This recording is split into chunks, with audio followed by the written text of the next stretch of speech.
हुस्न के जाल में फंसाकर देश की सेना की संवेदनशील सूचनाएं आईएसआई से साझा करने के आरोप में राजस्थान इंटेलिजेंस विंग ने बीकानेर रेलवे में तैनात एक कर्मचारी को गिरफ्तार कर लिया है। जानकारी ये आ रही है कि इसके बदले पाक हसीनाओं से पेमेंट भी करवाती थी। पुलिस काफी वक्त से रेलवे कर्मचारी की हर गतिविधि पर नजर रख रही थी।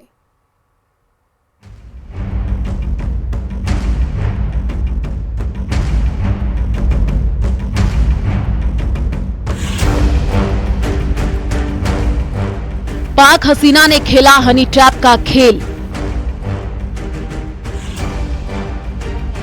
हुस्न के जाल में फंसा रेलवे कर्मचारी।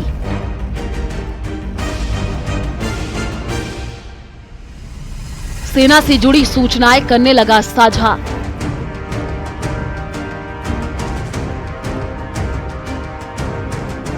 इंटेलिजेंस पुलिस ने रेलवे कर्मचारी को धर दबोचा। कहते कि प्यार अंधा होता है, जिसकी जद में आए शख्स को सही और गलत के बीच का फर्क पता करना मुश्किल होता है। बीकानेर रेलवे स्टेशन पर तैनात पॉइंट मैन भवानी सिंह के साथ भी कुछ ऐसा ही हुआ, जिसने पाकिस्तानी हसीना के हुस्न के जाल में फंसकर भारतीय सेना की गोपनीय जानकारियां उससे शेयर की। जानकारी में पता चला कि पाक हसीना आईएसआई की एजेंट थी, जिसने निमी नाम से सोशल मीडिया पर अकाउंट बना रखा था। पुलिस ने आरोपी रेलवे कर्मचारी भवानी सिंह को बीकानेर के महाजन रेलवे स्टेशन से हिरासत में लिया और जयपुर लाया गया। जांच में गोपनीय जानकारियां साझा करने की पुष्टि होने के बाद पुलिस ने उसे गिरफ्तार कर लिया। पूरा मामला इस तरीके से है कि पाकिस्तान की आईएसआई से जुड़ी हुई एक महिला के संपर्क में ये कर्मचारी आ गया था और उसके जाल में फंसने के बाद उसने सामरिक महत्व की कई दस्तावेज जो हैं वो दुश्मन देश को पास करवाए थे। इंटेलिजेंस को भवानी सिंह की गतिविधियों पर पहले से ही शक था। उसके कामकाज और दिनचर्या पर नजर रखी जा रही थी। भवानी सिंह ई मित्र सेंटर पर अक्सर आते जाते देखा जाता था। इंटेलिजेंस की टीम ने भवानी सिंह के साथ ई मित्र संचालक को भी पकड़ा। पूछताछ में खुलासा हुआ कि रेलवे का पॉइंटमैन पाकिस्तान की खुफिया एजेंसी के लिए जासूसी कर रहा था। सबूत नहीं मिलने पर ई मित्र संचालक को छोड़ दिया गया है। दावा किया जा रहा है कि वो पाकिस्तान के लिए जासूसी कर रहा था। जानकारी में ये बात सामने आई है कि रेलवे कर्मचारी भवानी सिंह सोशल मीडिया के जरिए पाकिस्तानी महिला एजेंट के संपर्क में आया। हनी ट्रैप का शिकार होने और पैसों के लालच आकर वो रेलवे स्टेशन और महाजन फील्ड फायरिंग रेंज में भारतीय सेना की गतिविधियों और खुफिया जानकारी पाकिस्तानी एजेंसी को साझा कर रहा था। बता दें कि Mahajan railway station Bharat Pakistan border के काफी नजदीक है। इसके साथ ही महाजन फील्ड फायरिंग रेंज भी भारतीय सेना का अत्यंत संवेदनशील और महत्वपूर्ण क्षेत्र है।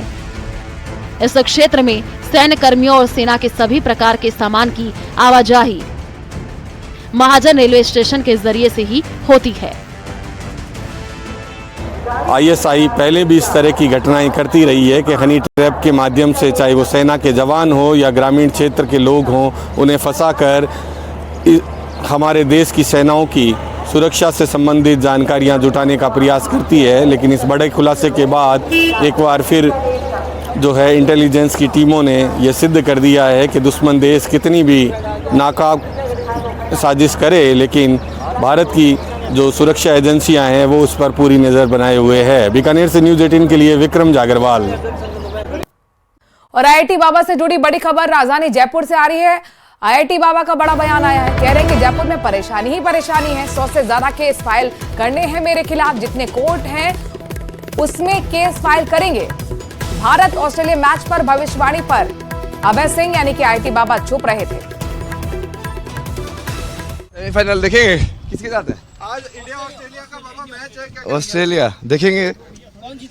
अब देखते जाओ, देखते हैं, अब लाइव भी करते जाएंगे। आज आपका प्रेडिक्शन क्या था? नहीं वो लाइव कर देंगे ना, लाइव पे ही करेंगे ना सीधा। लाइव मैच भी चल रहा है, हम यहाँ पे भी लाइव पे है, जैसे भी होगा। ठीक है, हर हर महादेव। अरे यार वो सब नहीं बता सकते आप कैसे हो। नहीं वो तो परेशानी हुई ना, तो उसी के ऊपर ही करेंगे ना। अभी तो बोला ना, इनको बोला कि वहाँ ना 100 से ज्यादा केस फाइल करने एक साथ। सारे जितने भी अलग अलग कोर्ट है ना, सबके अंदर फाइल कर देंगे। जितने भी है ना सारे वकील वगैरह और जज वगैरह, लेकिन मुझे उसको अलग ही कॉन्टेक्ट देते, मतलब कि तुम कहाँ पे फाइल कर सकते हो। अजनबी को नौकरी पर रखना और आंखें मूंद कर भरोसा करना महंगा पड़ सकता है। राजधानी के विद्याधर नगर में हुई करीब 1.5 करोड़ रुपए की लूट की वारदात में कुछ ऐसी ही कहानी का खुलासा हुआ।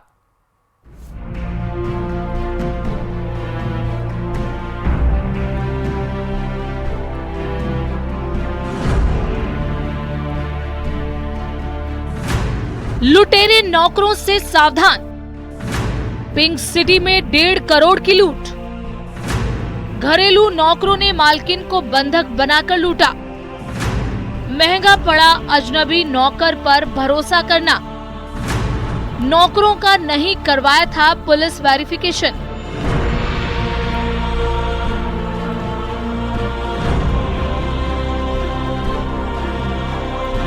जयपुर के विद्याधर नगर में अंबाबाड़ी क्षेत्र में करीब 1.5 करोड़ रुपए की लूट का जो मामला सामने आया है, इस पूरे घटनाक्रम के अंदर पुलिस ने अलग अलग टीमें गठित करके उन्हें पकड़ने के लिए लोग रवाना कर दिए हैं। यहाँ पर 2 नौकर बताए जा रहे हैं जिनकी साजिश के तहत रेकी के बाद में ये पूरा घटनाक्रम हुआ। आप अगर देखेंगे अंबाबाड़ी में चोमू पुलिया के पास में नज़दीक ये घर है, यहाँ पर ये पूरा घटनाक्रम हुआ है। लोगों को विश्वास में लेकर के 1 महीने पुराना एक जो है वो बताया जा रहा है नौकर, और दूसरा जो है नौकर वो बाद का बताया जा रहा है। राजधानी के अंबाबाड़ी में हार्डवेयर सैनिटरी कारोबारी देवेंद्र अग्रवाल के घर में 1.5 करोड़ रुपए की लूट की वारदात की सूचना से सनसनी फैल गई। घरेलू नौकर ने अपने साथियों के साथ मिलकर इस वारदात को अंजाम दिया। वारदात की सूचना मिलने पर police commissioner Biju George Joseph खुद घटनास्थल पर पहुंचे और पीड़ित परिवार से जानकारी ली।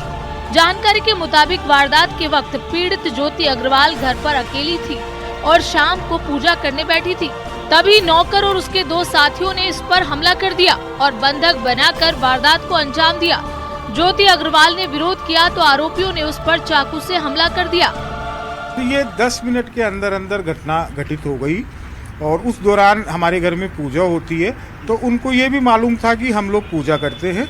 मेरी मदर है, मेरी वाइफ है, मेरे छोटे भाई की वाइफ है, वो पूजा करते हैं, तो वो पूजा में कंसंट्रेशन रहता है। जब मेरी वाइफ पूजा कर रही थी तो पीछे से उन्होंने वार किया।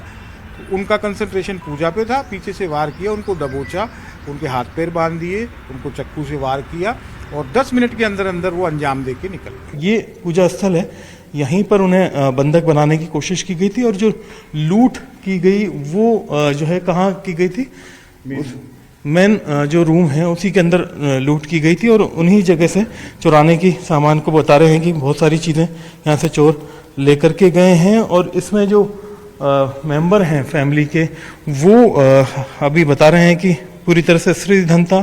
जो महिला सदमे में है जिनके ऊपर ये पूरा हमला हुआ है, काफ़ी चोट के निशान आए हैं शरीर पर और काफ़ी जगह लगी है उनके। और ये सारी चीज़ें लगने के बाद में आप देखेंगे कि यहाँ पर अब एक तरह से पूरा जो है पुलिस ने अभियान चला दिया है। करीब 1 महीने पहले ही इंद्रजीत को घर पर नौकर रखा था, उसका पुलिस वेरिफिकेशन नहीं कराया गया। इंद्रजीत बिहार के मधुबनी का रहने वाला है। उसने 1.5 महीने में घर की रेकी की। इसके बाद इंद्रजीत ने ही वारदात से 1 दिन पहले अशोक को घर में नौकरी पर रखवाया। इसी दौरान उसने पूरे घर की रेकी की और अपने साथियों के साथ मिलकर पूरी प्लानिंग के साथ इस वारदात को अंजाम दिया। इस बात का अंदाजा इसी से लगाया जा सकता है कि आरोपियों ने पूरे घर में सिर्फ एक अलमारी का लॉकर तोड़ा जिसमें करीब 1.5 करोड़ रुपए के गहने और नकदी थी। वारदात में इंद्रजीत और अशोक के अलावा इनका एक और साथी भी शामिल था।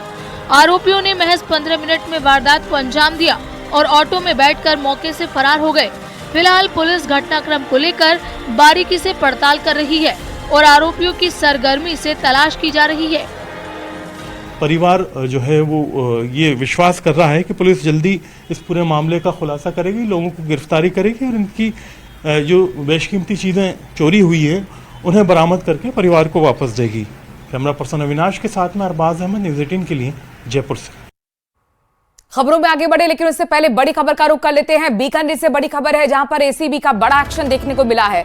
23 KVD का पटवारी 9,000 की रिश्वत लेते हुए ट्रैप किया गया। पटवारी दीपचंद मीना का नाम बताया जा रहा है। एसीबी ने ट्रैप करने का काम किया है।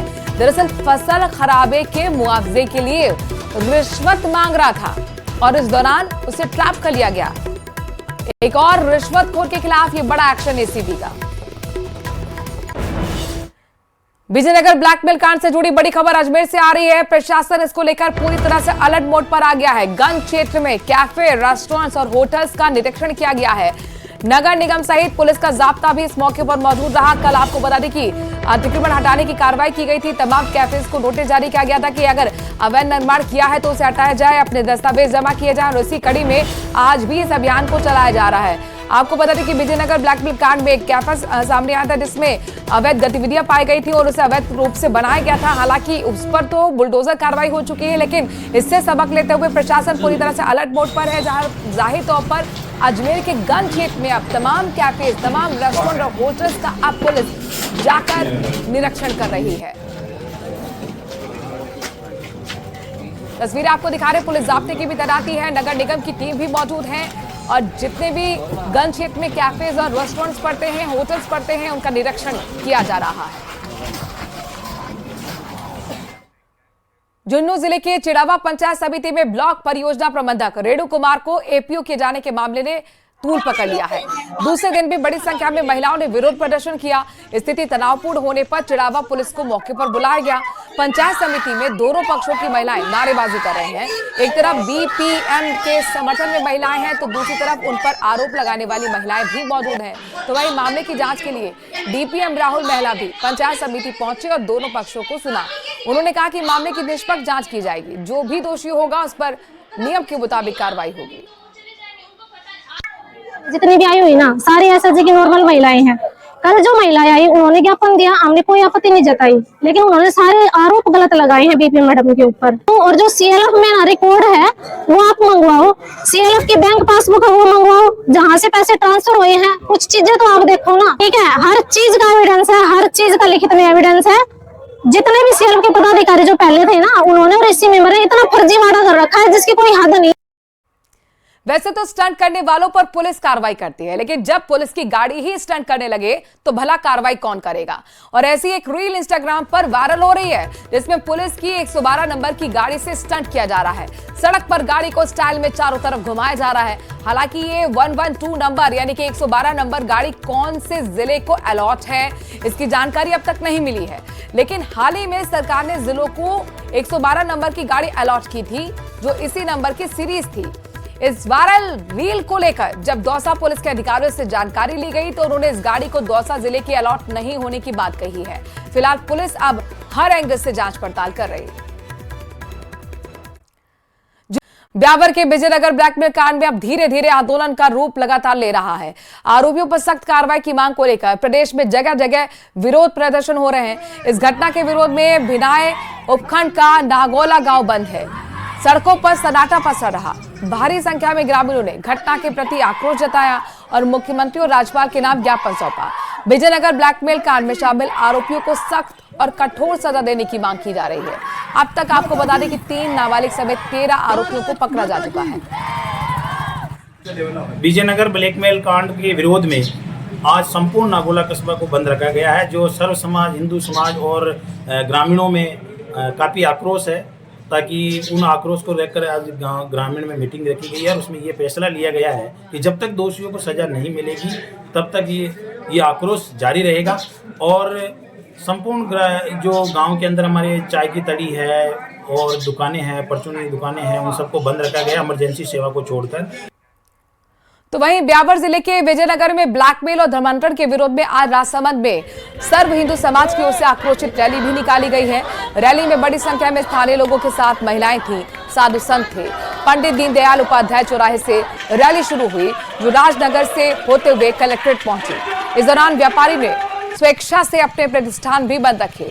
रैली के बाद प्रदर्शनकारियों ने आरोपियों को फांसी देने की मांग की और मुख्यमंत्री के नाम कलेक्टर को ज्ञापन सौंपा गया।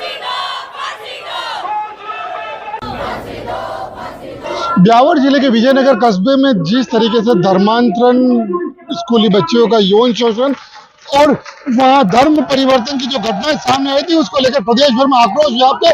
फिलहाल राजसमंद अगर जिला मुख्यालय की बात की जाए तो यहाँ सर्व समाज के बैनर तले जो एक रैली निकाली गई है, फिलहाल कलेक्ट्रेट पर ये रैली पहुंची और यहाँ सर्व समाज के द्वारा प्रदर्शन किया जा रहा है। क्या मांग को लेकर आप सड़क पर उतरे? हम सभी अभी हाल ही में जो घटना हो रही है धार्मिक परिवर्तन को लेके, धर्म परिवर्तन को लेके, जो कि बहन बेटियों को, जो कि स्कूल की जो भोली भाली बहन बेटियां हैं हमारी, उनको स्कूलों में जाके उनको शिकार बनाया जा रहा है। उन बहन बेटियों को धर्म परिवर्तन करने के लिए और जबरन धर्म परिवर्तन करने के लिए और लव जिहाद जैसे कानूनी अपराध जो कि एक तरफ से हिंदुओं का धर्म परिवर्तन करवा रहे हैं, ऐसे लोगों को न्याय दिलाने के, उन ऐसे दोषियों को, अपराधियों को न्याय दिलाने के लिए तरह जो भी षड्यंत्रकारी जो ऐसे हैं, उन अपराधियों को जो भी दोषी है उनको कठोर से कठोर सजा दिलाने के लिए और ऐसी कठोर सजा उनको मिले ताकि ऐसा वो कभी और बहन बेटियों के साथ नहीं करे। जैसे विजयनगर में अभी जो एक ताजा घटना हुई है और उस पर एक अलग से कानून बने, ऐसा का कठोर कानून बने कि दोबारा कोई करने की सोचे नहीं। भाजपा की सरकार है, उम्मीदें बढ़ी है लोगों को, इसलिए उम्मीदें बढ़ी है कि लोग ये चाहते हैं कि सरकार अब कोई ठोस कानून बनाए। निश्चित रूप से भाजपा की सरकार है और ठोस कदम उठाए सरकार हमारी बीजेपी की है और सब लोगों को विश्वास है, दिल से विश्वास है कि भाजपा की सरकार इसके लिए कठोर कानून बनाएगी। कहीं न कहीं अब सभी लोगों की एक ही मांग है कि एक ऐसा कठोर कानून बनाए जिससे लव जिहाद, लैंड जिहाद और धर्मांतरण जैसी घटनाएं रोकी जा सके। हालांकि अब सब फैसला सरकार को करना है, क्योंकि जिस तरीके की जन भावना है उस भावनाओं के ऊपर सरकार क्या कदम उठाती है। अलके सनाट, न्यूज़ 18 राजस्थान, राजसमंद।